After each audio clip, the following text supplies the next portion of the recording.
Yo, YouTube, inside the 100 million empire of Rick Ross. 100 million? Why it had to be specifically Today, we 100? touched down in Miami for a master class with the man, the myth, the legend, Rick Ross, the boss. In an era when most rappers fall off and go broke in under a year, Rick Ross has had double-decade staying power, transforming his rap cash into a 9-figure business empire spanning restaurant franchises, automotive products, alcohol, and even his own record label. You'll see inside his multi-million-dollar car and jet collection, hear his business philosophy, and experience what it's like to cruise around the streets of Miami like a boss.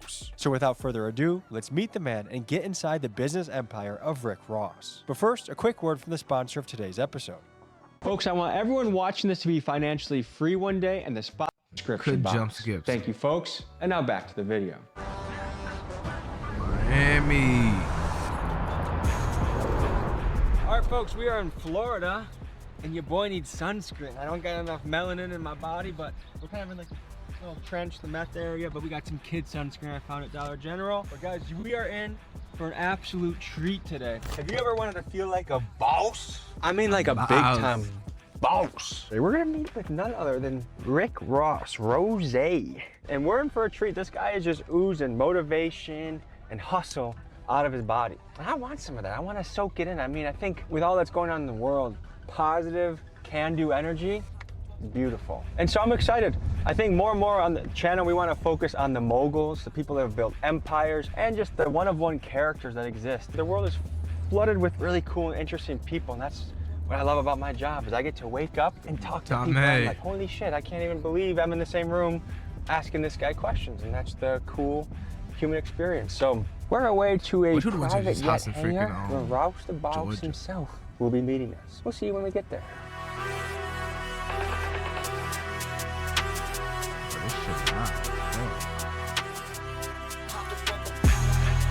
All right, folks, we found the person hangar. is here. We're here with luxury vehicles, alcohol collection that I hear is bulletproof, and right behind us over here, we have the Rick Ross jet. The man himself is about to show up to the building. When he gets here, yeah, I can't read.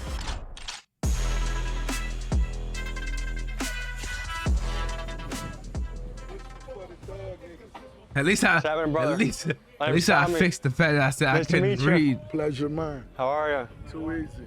You're a man that likes collecting the finer things in life, right? Facts. I brought Milwaukee's finest for you. Just a little something. Welcome back, welcome back. To show our appreciation for you. Let me see it. How is Rick Ross? The finest, it has to be the finest. Here, you want to unbox it? Diamante. Diamante. Hey, this guy made this for your face in particular. Got to be that. Gold, diamond cut. Damn, you look good. Shout out to Diamante. Those are actually going to make it in my closet, man. Hell yeah. So I'm going to harness my inner Rick Ross today, so I'm going to get a little something going myself, okay? Too easy. Can you give me a little tour of what we're walking through right now? This is the Rick Ross Clubhouse. That's what it somewhat is. Rick Ross Clubhouse. So when people look at Rick Ross, they see all these cars, they see your empire, they see the businesses. But there's once upon a time, you weren't Rick Ross, you were Windex William.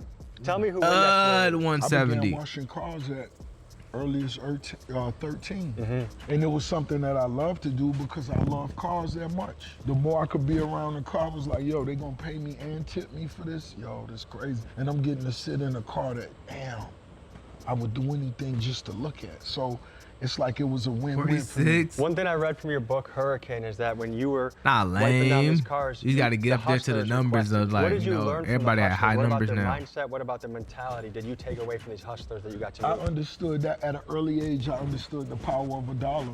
I saw what hustlers could do with a $10 tip. So if you was getting your car washed and you was tipping whoever was washing the car $10 to $15, everybody stopped what they was doing. You're gonna be at 50 soon. At a young age, I wanted to be a big tipper. I want to pull up and they stop what they doing and take care of Rose. I understood the science of mathematics. I want to talk about your portfolio. Can we walk over here and you tell me the part, your alcohol portion of your portfolio? I began understanding branding as soon as I got in the game. I understood once again the science of mathematics because I was standing in the club already. I'm in the club. The bottles are You watch time. I'm doing this 5 nights a week. Why don't I create a relationship with the bottles that's next to me. I'm already standing next to them for free. Give me a 3 months soon. Can you break down a little bit of, okay, so when you get into these deals, are you looking for equity? Are you looking for the exit? Are you looking for the cash flow? Every deal is different. Some things you could see the long-term vision on. Some you may not. Some things you may want to, let's keep this to a 3-year situation and we'll come back in 3 years and rediscuss what's going on if it's good for both of us. But some of them you see right out the gate. You're a money-making factory, but I read recently that you walked away from a 7-figure cigarette deal. So you don't take all money that comes your way. What's your criteria? For me to be great at what I do, it's got to be something that I really admire, something that I really love. I'm not just going to rep Luke Belair when I'm in the club. No, everywhere it's a part of my lifestyle. That's something that I really love. That's something that I really enjoy, so it's fun for me. But if you try to hand me a Newport or a Marlboro, that'll fuck up my energy and my vibe. I don't want that. Now, do I smoke? Of course I smoke nice herbal flowers, but I don't smoke squares. Was it hard to walk away when you're looking at that much money on the table? Nah, not if I know I'm not gonna do it wholeheartedly. You have 20 plus I don't years smoke in the game. squares. You have longevity, which is rare. Cigarettes? Right now. I think especially right now in rap, you hear about these guys, they pop up big for about a year, year and a half, and then they start to fade away. What are the biggest mistakes rappers are making when it comes to money and when it comes to having longevity right now? You want to stack your paper so you can understand your possibilities. Let them stack for a year, and at the end of the year, now look at your possibilities of the next move you can make. Instead of going to get a quick watch and a quick thick chain and some Dior sweaters, let that shit set up. And at the end of the year, you could go get a 5-bedroom with a swimming pool. And then on top of that, just make it an Airbnb. Shit, put your cousin in one room. Let them know you handle the lights. You know, I'm just a hustler. I'm gonna find a way to do something. So, because the average rapper I know that signed a deal in the last couple of years, immediately they're going to get teeth, they're going to get jewelry, and they spend a good chunk of their advance. They don't even know that they have taxes on the back and they have to take care of. And by the time they're done spending on random bullshit, they're almost broke again.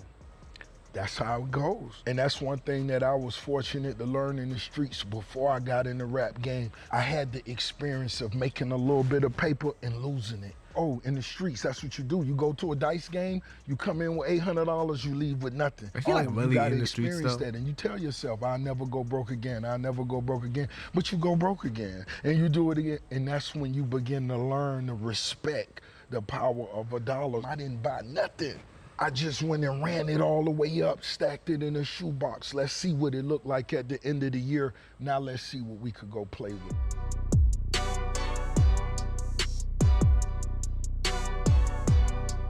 Put it in a shoebox. You run car shows, you're a car collector. Tell me about what we're looking over here and how it plays a part in your life. Okay, so, you know, this being my hangar, this a few of my favorite toys. I'm up with 200 cars in my collection. And these right here, just this, you know, they different vibes. That's 57 Renzel. That's a Bel Air 1957. I spent more than 5 years building that. I have more than $500,000 in that car. In that one car? Facts. The one next to it is a 57 station wagon that only drives off airplane fuel. The one next to it is a 69 Camaro I've never even sat in. The one next to it with the big blower, that's a 73 Caprice. You know, that's arguably the most sought after donk. This a 96 Impala. This is a dope boy favorite. This has 2,200 miles on it. And then when I was graduating in high school, Suburbans, you just had these 1500s, I never sat in these either.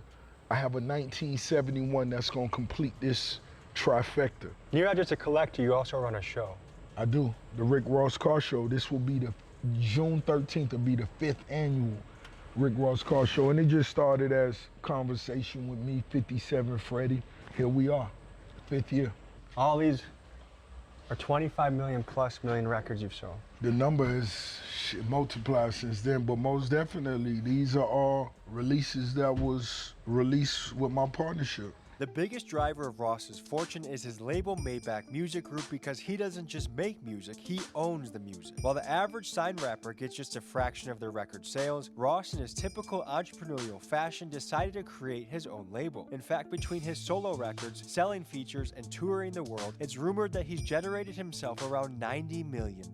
And when you add in the superstar rappers signed to Maybach Music Group like Meek Mill, French Montana, and Wale, you could estimate that altogether MMG has sold between 65 and 80 million records. So of Ross's portfolio, it's likely that just music alone has made him well into the 9 figures.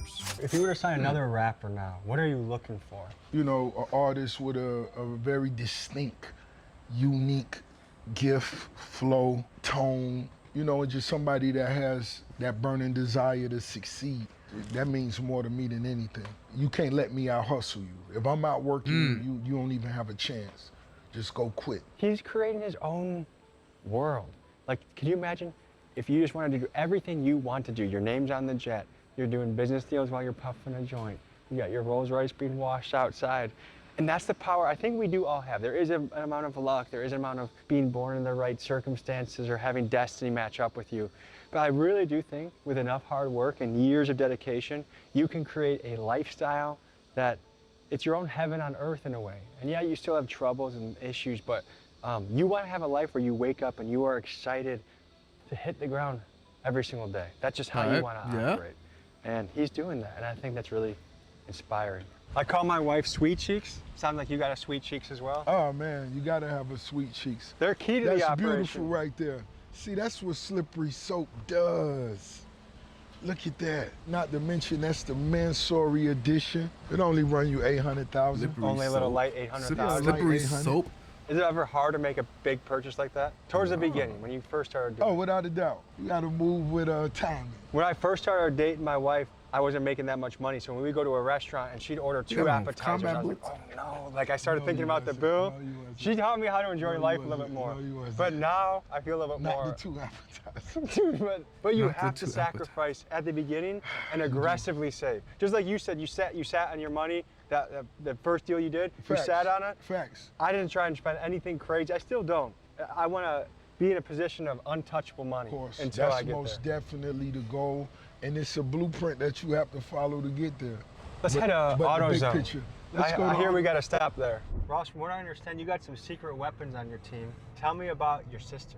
I don't believe she's no longer a secret. I think they know. When it comes to the Empire, Maybach Music Group, and everything that falls under that umbrella, upwards and over 30 plus partnerships. On his my forehead. mother created the blueprint, and my sister most definitely is at the top of that, making sure everything moves the way it should. What kind of responsibilities do your mom and sister handle for the business? Oh, everything for me. It's just like the mob, baby. It's just like the mob. What gets you up in the morning? What gets you excited right now? What's the thing that you're motivated by right now? Oh man, look at us. We riding through Carol City in a Rolls Royce. That was always the plan. A lot of my homies didn't live to get to see it. A lot of them in the penitentiary will never come home. But this was always the plan. Regardless of how we made it there, that was always the plan. This is my high school right here, Miami, Carol City. It's Cheap Nation. This shit where it go down, baby. This is Carol City. This is where you used to play football. Black and orange, better believe it. Looks like a great school. No, this is a new one. This ain't the one they had Rose in. Look at Popeyes. We had a Popeyes right behind our high school. How could you not love chicken? That's what made me invest in the Wingstop. When Rick Ross says he loves chicken, he puts his money where his mouth is. He's a fiend for lemon pepper wings, and he's turned that passion into dozens of Wingstop franchises. Now, it's uncertain how many total locations he has or how much each location makes, but if we use conservative estimates from the interviews he's done, we can guess that he owns at least 25 Wingstops, and in total that these probably generate between $5 and $7 million a year in profit. And you can bet that in this business, Ross gets high off his own supply. You know how this shit move. This shit a train, and the train don't stop for nothing. Choo choo, baby. You better f***ing believe it. Are you, sir? Wonderful. That's good. You already know. Your products is up right now. Man, much love. Appreciate it. So tell us about this move in your portfolio. Okay, so this was something that was really, to me, like super cool. It goes back to us when we were washing cars right up the street. Look, those same cars, the 57 Bel Airs. The dunks. The dunks. The Florida dunks. Yeah, the palm trees in the background. So We this is just a full represent the circle moment. culture, You went from without a doubt. washing the cars as a young kid to now you own the product that Right. washes the cars. An amazing partnership with Jeremy Lewis. Shout out to him. He had the product, and you know he was taking care of my cars, and I just said, man, I believe in it. I think we could take this somewhere else, and so. And I think a key part of this game is ownership. The way you make money is not being compensated for your time so much, but for owning equity parts of a company. Without Talk a to me doubt. about this. A beginning is a beginning. You got to start somewhere, and that's cool. But having equity, you most definitely want to get to the core of the situation. What's happening, baby? What's happening, baby? Yeah, because I think anyone that wants to chase true wealth, whether it's owning a home health care, owning a daycare, owning a car wash line. Right. Owning anything. I just made an Aspect. investment recently. I got like a 3% share in a mental health company out in Arizona that's hopefully gonna help a lot of people and gonna print. So it's two things that go hand in hand very well. Without a doubt, without a doubt. And for a lot of people that may not understand, 3% is a nice percentile. No, that could potentially be millions upon millions upon millions upon millions. And we speaking of 3%. And that depends on, once again, what you're talking about. Should we head to Checkers? Why not? It's the biggest bezel, baby. One of these tires shine, a ceramic spray wax, No, he's not quick wrong. detailer, You really stacked Cause- up. a wheel You make freaking cleaner, and the $1 new million, Yeah. 3% of $1 billion. Yeah, where we could do this at.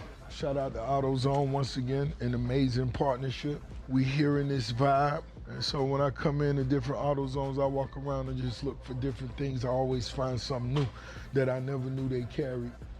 That Rick Ross Car Show, June 13th. What's up, baby? How you doing, Much sir? love, Big Eddie. Yes. Much love. Well, I remember you since high school.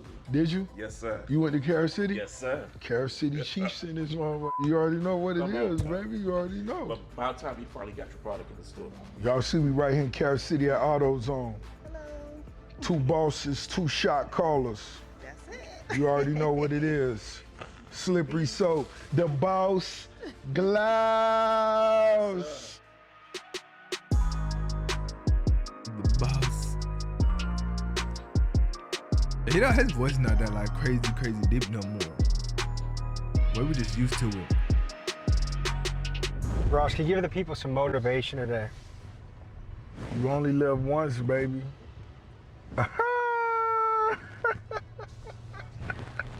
This bitch start with life and end with death. When is that day? Who knows? We don't know. Will you be prepared?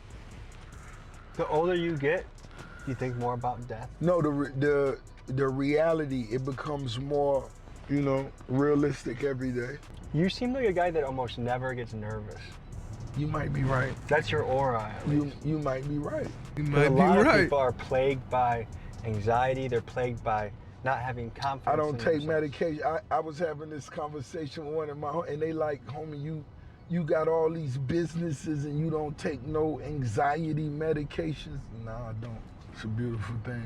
Me purchasing this Checkers was the very first one. So after our football games as a football team on Friday nights, we all would go back to the high school, turn in our football, our game equipment, the jerseys, etc.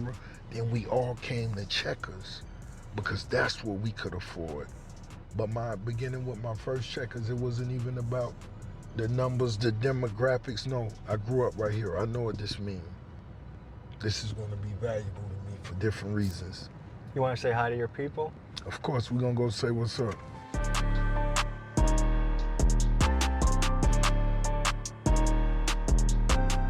Does he go to Checkers for real? You know what it is? You better believe it, baby. The Big View for? Did you name that? No, I named one of my trucks after that. I'm finna get a spicy chicken sandwich combo and a Big View for no reason. And so that's what we hung at. We all pulled our cars right there. Boom, boom, boom, boom, boom, boom, boom. Do you know if someone wants to get into a franchise like this, do you know how much they should be saving up? Is it 200, 500? Is there an estimate of what someone should be looking to save to get one of these?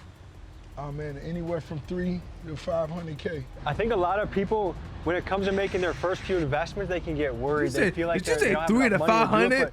but even saving $50 a week adds up over a year.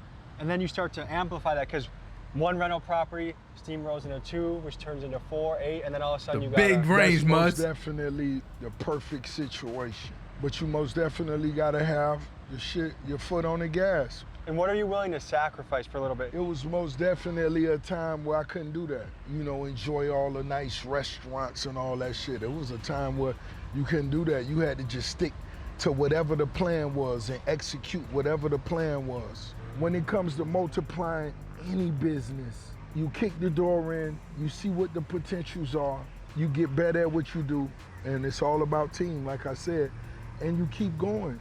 Right now you're at a stage where you don't really need, like you are the money in a lot of ways.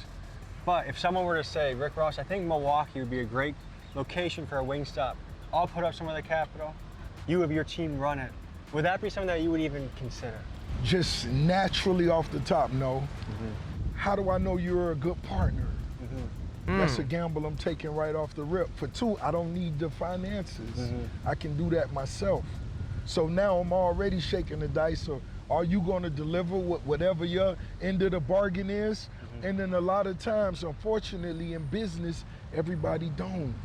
Is there anything still on your list this year you want to close out to add a new partnership to the table? Yes, it is. We actually close to closing the deal. I have a dentist office. I have a partnership with a dentistry. That's a lucrative one. But very lucrative. I think what you open the doors for people is the belief that anything can happen. And it's the truth. That's all I let them know. I graduated from school right here. This still an empire. This still what mean the most to me. It's just like music. My city, music, everything after that fall in place. And the cool thing is it only takes one thing to change your life. For you, it was every day I'm hustling. One thing. How did your life change once you dropped that song? Once I dropped that song, it was a global smash. And like I said, I just focused on that song, executing, performing, and writing new records for a whole year. I never went and bought a car. I just made sure I wouldn't miss one show. I wanted promoters to know this dude right here is about his business. He not gonna be late. He not gonna come drunk. He not gonna fuck up the party. No, we gonna party even longer. You paid me for 30 minutes, but I stayed 50 minutes. I'm gonna show you that love. And once that began to get around, they understood Rick Ross was here to stay. How many years were you rapping for before Every Day I'm Hustling came out? Maybe 10 years. Did you almost give up or decide to come? Of course, you wanna quit a lot of different times. I think that's the hope everyone should keep back home is whatever it is that you're cooking up, just know that it could be the next song, the next deal. The next video for me was a Kia Boy video I covered in my home city of Milwaukee. That video changed my life. And ever since then, I've been hustling on the road, putting something out week after week to try and entertain and educate. It just takes one of those things to change your life. Just one, only one. All right, the boss is handling some business. We're gonna meet him at the next stop. That's some crispy French fries. So one thing I've learned about Ross is he is very good at protecting his energy. The next stop is about 30 minutes away. He had me get out, ride with my guys. And I like that because I've been on shoots where I'm rolling for 10 hours. And by the end of it, I can barely think of a question. I'm on E, I'm not feeling great. But the way you work with Ross, you get him fresh every time because he knows how to dip in, dip out, dip in, dip out. So just learning stuff from him. Pretty cool experience to work with a guy like this. There is definitely something about the principle momentum in life. Because if you're a guy that's broke, you have no followers, and you're posting up and doing a story about AutoZone, no one gives a shit. But when you've built the social capital of Rick Ross, suddenly people even care about soap. Ross is a guy that's an amazing marketer. He's always looking for the little opportunities to market different parts of his portfolio. And I think he's at a high level of business too, where he's not the guy that knows about the dollars and cents and the exact percentages every year of yields. He's a big picture player. No, that's his own. What are you sipping on right now? Oh, this is, Empire. yeah, that Rick Ross beer. You know, I got the THC vibe coming, you know what I mean? The lagers, the vibe. You want one? I'll try. I'd love to try one. Why not? I heard you also got a Pilsner. Oh, well, of course. Which one you want? Renzo, check out my guy right here. Which one you want to try? Hey, brother. Tommy. And this is Rick Ross's own beer, his lager, and it was done by a famous artist, this guy Marcus, and he did everything that reminds you of the man. How did you guys meet? We met through a friend of mine. And you run the brewing, like the production and stuff like that? I'm a consumer. I just own the brand. Something missing in the beer industry, such as a lunch beer. That is nice. And then we're doing THC seltzers, just everything. Just here's our. Ooh, how many high tide and slack tide. Okay, 5 milligrams is a good number. 5 milligrams is when you're ready just to relax after you put the kids away. If you're a housewife or a father and you just want to watch TV and go to sleep. But going back to the partnership, he's incredible, and I've worked with a lot of different people in my life, and the great thing about him, he does it because he wants to do it. To actually like love the brand and promote it is the best, I guess, partnership you could have, and I'm glad he loves it. And I know a lot of people that work with celebrities and they don't do 1/10 of what this man does. He's a big marketer. I know everything he does, he knows when to plug, he knows how to market it. And not only does he know when to plug, but it's funny. It's organic content, which I love, and which people know. They can tell when something's fake and when it's real, and his is all real. Ross, one thing I've observed about you is you're very good at protecting your energy. You know when to come in, come out, when to pause for a second. Can you talk to me about that? That's just something that's natural to me. It's nothing that I put thought into. I do look at myself as the one that pretty much controls the conversation. And do you feel like you always had that attitude of I'm the boss in the room, even when you were not yet quite officially the boss? I did. You know, I was a young kid, I was a big kid, I was a playful kid, I was an athletic kid. You know, I made all city playing football. I played 3 different sports at one time. I wrestled. You wrestled? Yeah, I played center and I did track and field. So shot put was my thing. So what weight did you wrestle at? A heavyweight. It wasn't no limit. Did you have a go-to move? I had one move that's all I cared about. Headlock? No. Hip toss? No. Body lock? I'll show you what it is. So it was basically, once we locked up, this all I wanted. Knee pick? That's it. Yeah. Boom. Once I get on top of you, then I'm gonna let my Hulk Heavyweights Hogan, are cooked once they're on the inner top. weight Hulk Hogan do you in. There's Okay, so a nothing bull you can rush, pretty knee much peg. do. Even if you work your way out of that, the energy that's gonna take from you, Gas. it's gonna be, it's gonna be a rough day. Me personally, I bet on wrestlers. I wrestled since I was 10. I wrestled through college. That to me, if I find a wrestler in any job, that's who I'm betting on. You know something I'm a fan of that a lot of people wouldn't even believe? Sumo wrestling. It's when I always go to Dubai, I make sure that the room that I suite I have it on sumo. They have sumo wrestling all day. And I love to just see those big low it's all about staying in that circle. So, and once again, it's competitive. I want to see how far somebody willing to go to accomplish whatever they're accomplishing. You're launching a tour. Oh, I love it. Tell me about your tour. Listen, this tour is going to be one of one for me. I'm celebrating 20 years. That's 20 summers of my debut album, Port of Miami, as well as other timeless records that I'll be performing live. This track list that I've put together, I have never put together and performed these records under the same roof. Now imagine me tuxedoed out, heavy diamonds. I have an amazing choir, orchestra, amazing orchestra, without a doubt. And Ricky Rose, 20 plus years of timeless hit records. It has never been done. Everybody need to get their tickets now. Folks, Rick Ross is going on tour and he's likely stopping at a city near you. He's bringing out an orchestra, his greatest hits, and a chance to dress up in a suit and feel like a boss. The link to his Port of Miami tour is in my description, so make sure you get yours while tickets are still available. And how do people gotta dress for this? Oh, formal. This is most definitely. Like black tie. Oh man, this formal. You on your A game, without a doubt. This is A game attire. Your girl should be in her favorite gown. If it's not new, it's her favorite. Fellas, you already know what it is. Heavy steam, heavy ice. Ross, you're an inspiration. I'm rooting for you. Every I hope steam, your tour every goes well, ice. and thank you for motivating people all around the world. I did see It's a LA pleasure, on brother. This is one of the best days I've spent with someone, man. You're a cool guy, and I look forward to us staying in touch, and let's keep going, man. Let's keep going up. Let's do it. All right, folks, that's a wrap. Rick Ross, that's a bucket list guy to do a kinda look profile like, piece on. oh. I want to do more of these. I want to do with the exciting people, whether they're moguls, entertainers, or just personalities. I think of Kevin Gates, Sexy Wayne. Red. I think of Moneybag Yo. I think of 50 Cent. I think of Mark Cuban, Mark Wahlberg.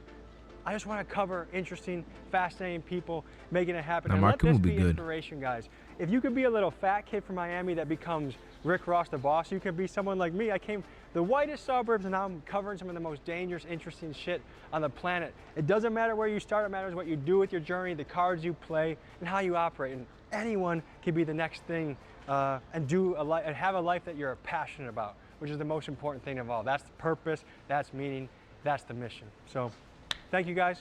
See you next week. W Tommy G's, bruh.